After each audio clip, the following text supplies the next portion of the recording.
We want to thank the Nearbound team for this opportunity. They're a great group of people. Cody and I are from Partner Fleet, and we're here to talk to you about something that is important to both of us, but the idea of evolving from a product to a platform.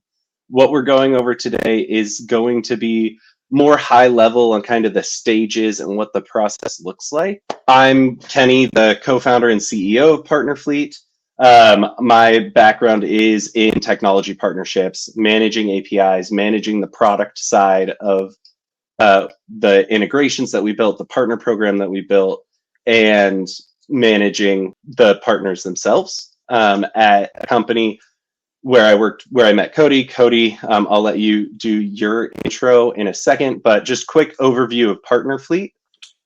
We are a partner marketplace platform that enables our customers to launch their own app exchange or partner marketplace through point and click configuration without having to have your engineering team or marketing team build it, and also help you create that onboarding flow of driving partners to apply all the way through getting them connected with your customers. I'll go ahead and let Cody do his intro.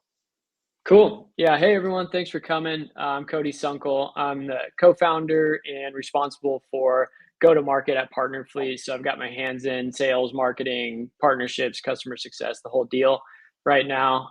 As Kenny mentioned, we work together at Daxco, and where I was, scaling up our referral partner program, working with franchises and affiliations in the gym industry primarily.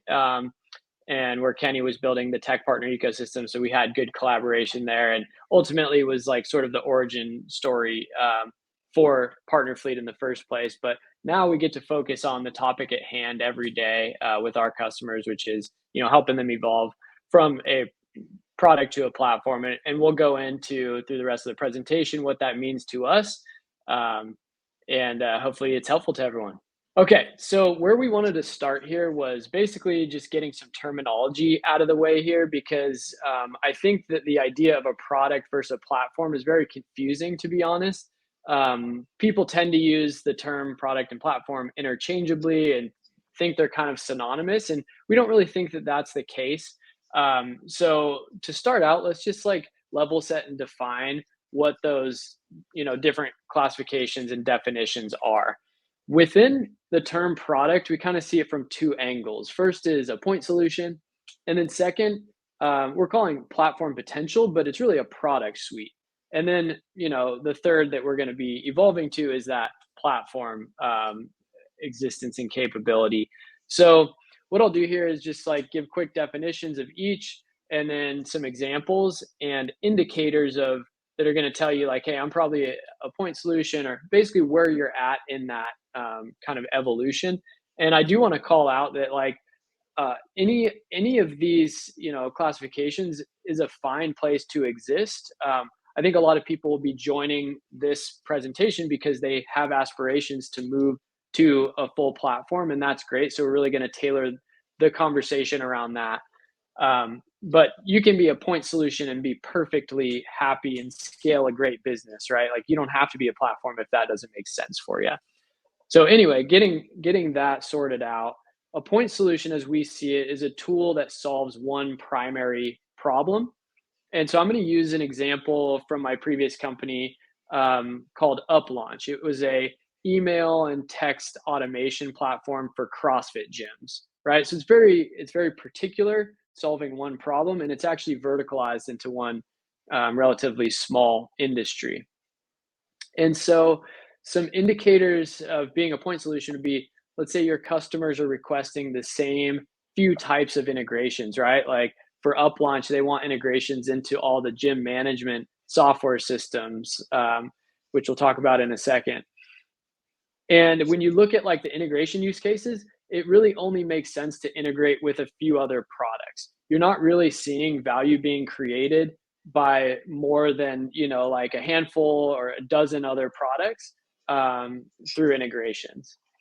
And you might be verticalized. You might be like in a specific vertical that might kind of limit your TAM rather than like having a horizontal product that can be used and applied by, many industries. Or you could be built on top of another platform. Like if you're in the Salesforce ecosystem and you couldn't exist in lieu of Salesforce existing, that could also kind of make you a point solution.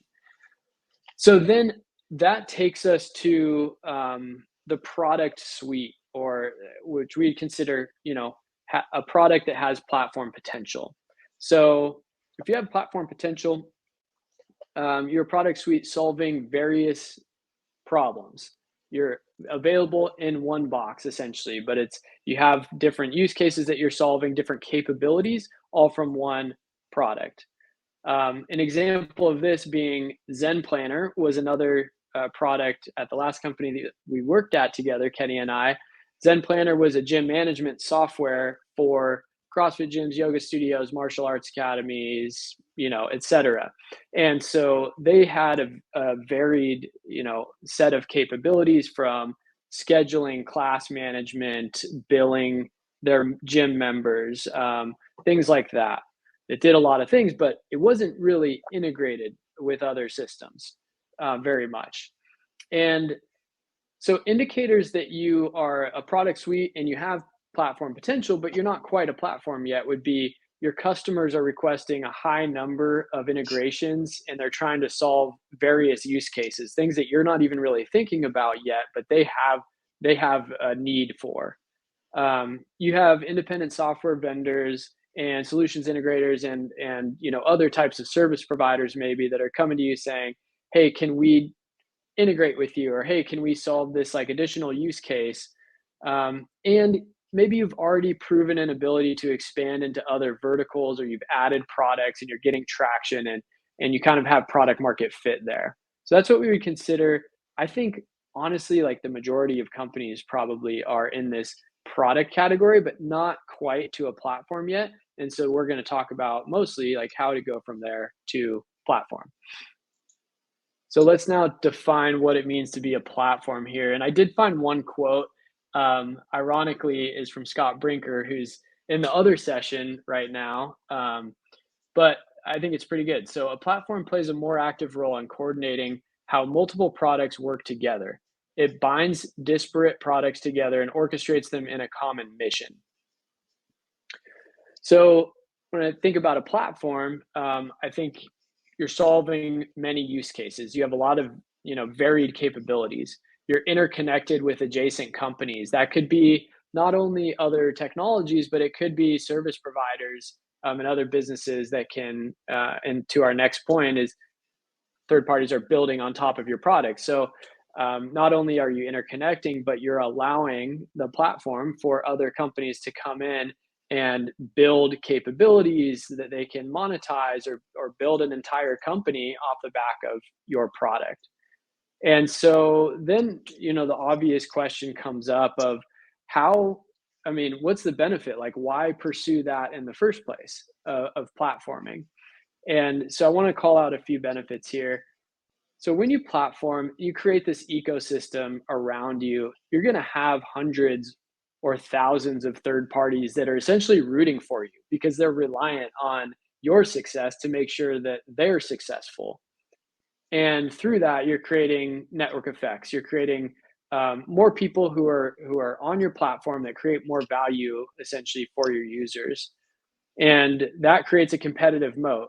And actually this next bullet here, like, it allows you to have a rate of innovation that's going to be unmatched by your competitors and allow you to adapt to the market demands, right?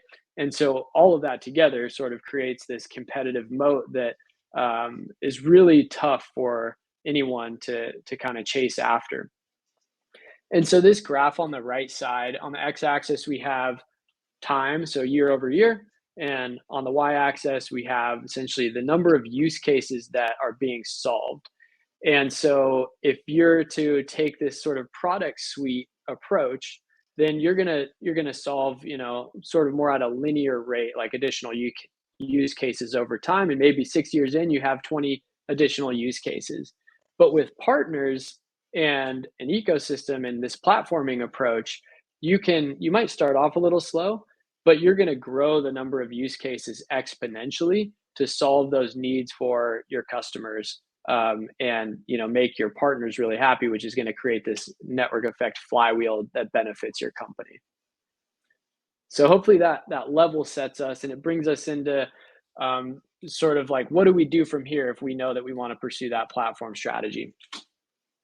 Yeah. And one of the things I love about talking about this is when we talk about things like use cases and problems we're solving for, is it can be as simple as what Salesforce has done in many cases, where their CRM really helped B2B salespeople manage sales. Well, they're a solid platform. Someone came along and decided that, oh, I want to use Salesforce to manage my dentist practice. And so they went in, made updates to the Salesforce product functionality on top of that platform, and turned things like accounts into families and contacts into clients. Simple changes like that. And all of a sudden now Salesforce worked for the dentist industry. And so it's expanding, that's solving the same problem for multiple industries, or solving multiple problems for the same industry, can all be different ways that you go to with your platform to market. But when you start, there's a few things within that ecosystem you have to do. And one of the first things you have to do is really map out that ecosystem. The approach here is that when you're starting out, you're joining an ecosystem. You're not defining one from the ground up. And what I mean by that is your customers have already decided where they're spending their time, where they're spending their resources, and where they're putting their trust. And so if you really want to start to join this ecosystem and start moving from just a product to a full platform, you have to understand what the tools your customers and prospects use, what service providers help them grow and do more, how you're going to build those partnerships, what integrations are valuable. And then there's multiple steps from here that actually move you towards a platform. And so the first set of steps here, kind of that first very starting of an ecosystem journey to a platform, is you're building all of your first integrations internally. You're building them one by one. Your product team owns it, and they're all strategic. And they're the ones that you're doing because you know you have to, or you should, to continue being the best product you can be. From there, you'll move to that next stage where you're growing. You're either giving customers access to the API, so other people are building on top of you, either that's your customers, maybe you have some partners who are using those APIs. But I've worked with a lot of companies where they do this step and then they actually lose track of all of the integrations that have been built because they were just giving out API keys. So that's where the scale piece comes in, and that's really where you create that program around those partners. So instead of just giving out API keys, you actually have a strategy, you have a process where you're bringing those partners on board, you're building that relationship. And then from there, you can actually move to the platform. And that's when you're supporting businesses to exist on top of your platform. They exist because you do. They generate revenue, enough revenue to sustain themselves just because you do.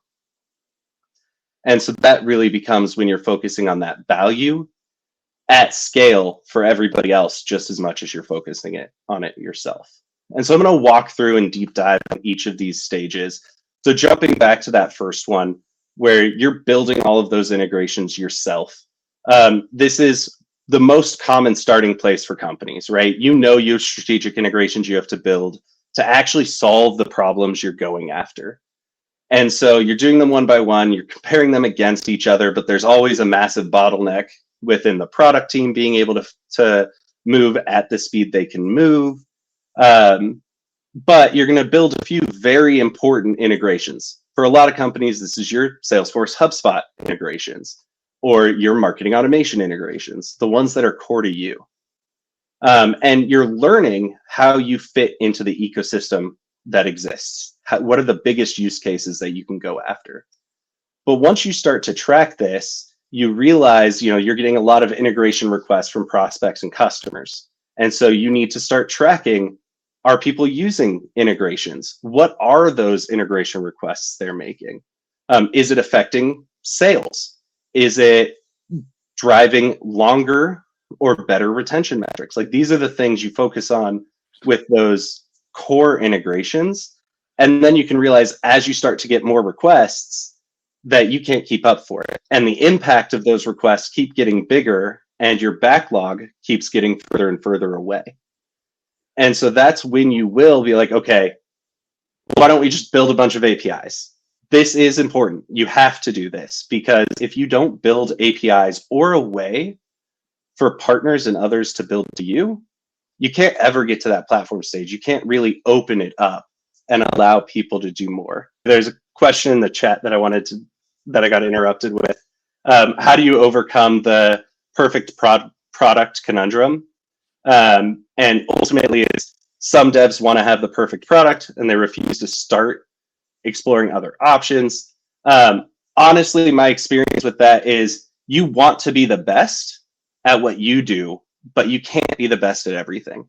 And I very much fell into this in my product roles and my engineering roles, where it's like, oh, I see what they're doing. I could do something similar. Like we could build it, but it was always opportunity cost.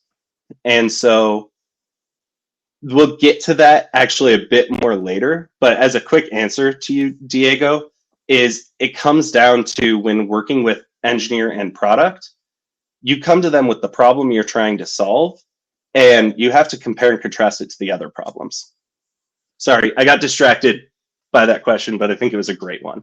Jumping back to where I was talking about here about building those APIs so others can leverage your product in new ways, is you do need to start, you can't just create APIs and pass them off and then never pay attention to them again, because by creating APIs, you are creating a contract that they'll continue to work and continue to be valuable and continue to do more.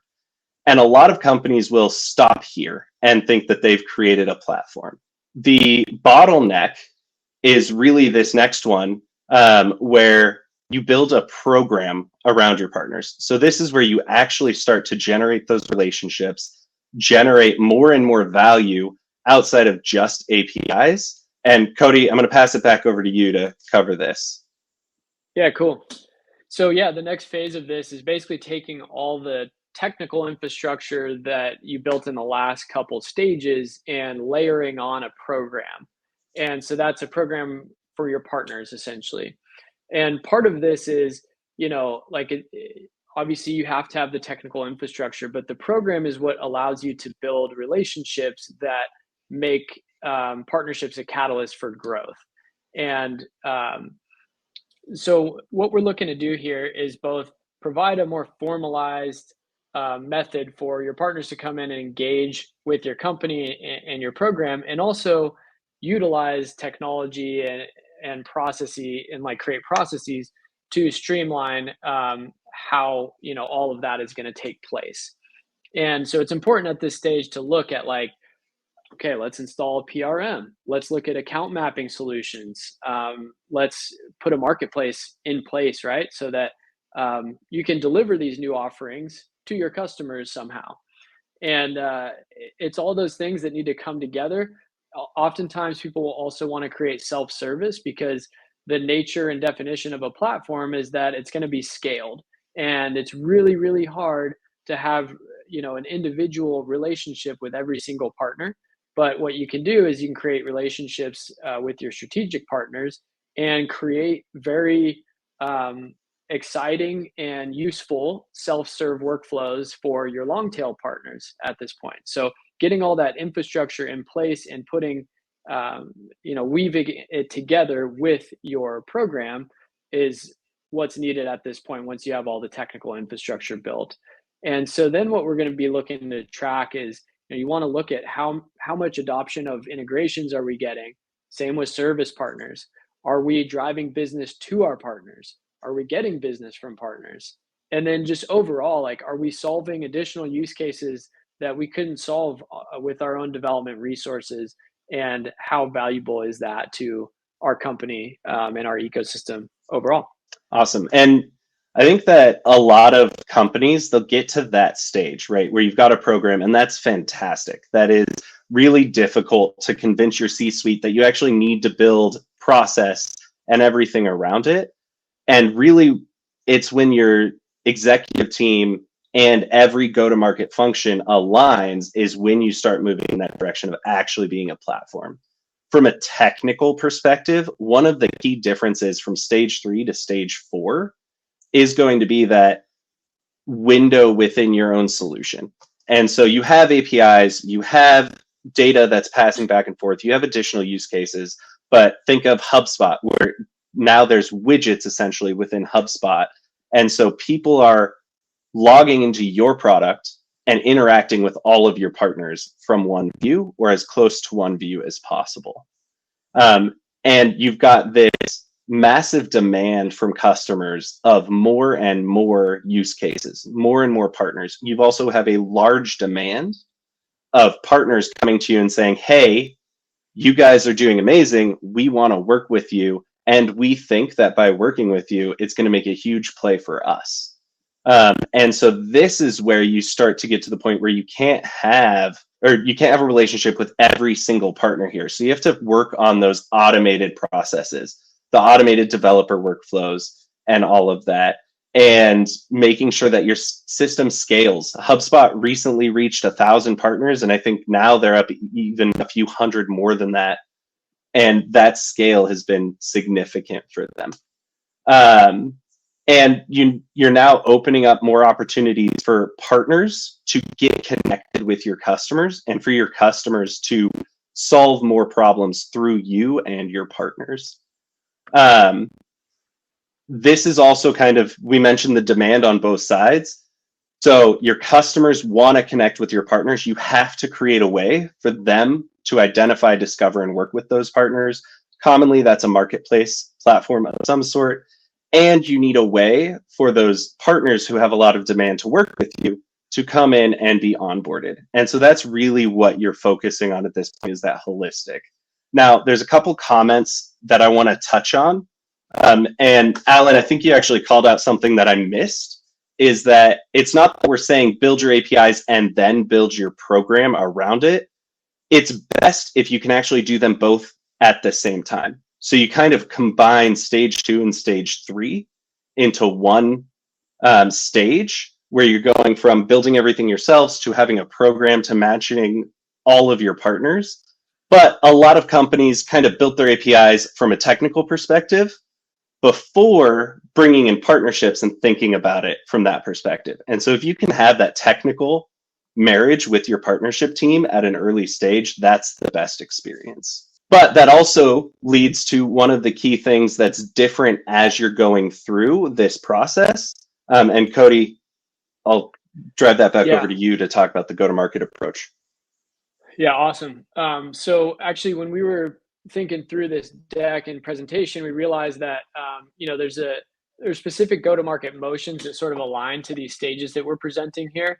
Actually, the first two, which would be like building your integrations internally and then enabling others to build against you, those are kind of the same overarching motions, product marketing and sales enablement, essentially. But the benefits that you get out of those are different. That third phase here is creating the program around your partners, and then finally the platform supporting businesses to exist on top of your product. So in that first one, building integrations internally, think of it as product marketing.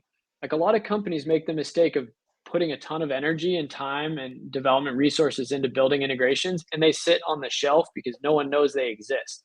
Think about them as a feature that you need to promote and get out into the world. So you create an individual go-to-market strategy for each new integration, essentially, and your sales team needs to be enabled to sell it as a compelling feature as well. And they're going to be excited because integrations can be go or no go for a salesperson. Then the next one is you get to promote your APIs and the fact that you're an extensible product. And so the sales team gets to sell the new potential for infinite use cases, essentially, which is pretty dang valuable to a salesperson. And then from there, the cool thing is we get into collaboration. We get into co-marketing and co-selling at the point that we're creating a partnership program. So we can create marketing campaigns with partners. We can collaborate on deals. It can be any permutation of co-selling, referrals. It can be reselling, etc. And then finally, you get to the point where you matured as a platform, and the focus is now ecosystem or marketplace marketing. So it's a company wide approach to promoting the fact that you have this major ecosystem, and you can create an evergreen promotion model to basically just highlight your ecosystem and pump traffic into your marketplaces. And your customers are going to discover your partner solutions there naturally. Instead of doing all the one-to-one co-marketing, now you're just promoting that marketplace. And the cool thing is that you get passive promotion from your partners because they need that ecosystem, that marketplace to be successful. So they drive a lot of traffic back to you and to your properties as well. Awesome. I think that's a great segue into kind of this last quick piece here, is that all of this has to be done as a company strategy where partnerships and product are working together, and need to be in lockstep. To Alan's point, delivering APIs without having a program isn't the best way to do it. If you can do both at the same time, it's better. But also bringing in those other groups, sales, customer success, and all of that. And this specific topic about how product and partnerships can work together, I believe Kelly Sabarin and the HubSpot crew are going to be talking about that in just a little bit. So definitely stay on for that one. They're fantastic. And as mentioned at the beginning, we do have a platforming checklist. So go ahead and sign up for that, and we'll follow up with it. And it'll include a lot more tactical information around this process that we just outlined. And that's all we have. So thank you, everybody. It was super fun for us to go through the exercise of thinking through all this, and we appreciate everyone, joining into this discussion. And thanks again to the Nearbound team for putting on a great event and letting us be part of it. It's awesome.